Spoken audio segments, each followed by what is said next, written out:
আল্লাহর কথার কোনো গোয়া মাথা আমি কিছুই পাই না। মাথা কোনটা গোয়া কোনটা এটা আমি পাই না। কেন পাই না? কিন্তু এইভাবে মঞ্চের মধ্যে বলে নাই, শামসুদ্দৌলা সাহেব এইভাবে বলে নাই, পরশালী দেওয়ান এইভাবে বলে নাই। এখন কতগুলি বেয়াদবের বাচ্চা নামছে, বেয়াদবের বাচ্চার ঘরে বাচ্চারা ওরা নামাজ রোজার বিপক্ষে কথা বলে। আরে বেয়াদবের বাচ্চা তোর গালের মধ্যে থাপড় বললে তোর লগে শিল্পীরা যাইব কই?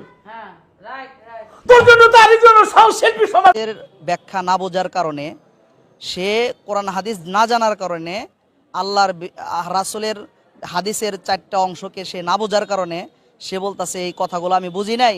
এই কথা আল্লাহ 4 ধরনের কথা বলছে। যে একই মুখে বিভিন্ন কথা বলে সে তো মুখ দিয়ে কথা বলে না, গোয়া দিয়ে কথা বলে। নাউজুবিল্লাহ।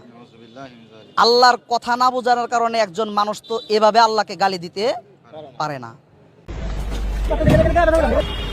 আল্লাহর কথার কোনো গোয়া মাথা আমি কিছুই পাই না।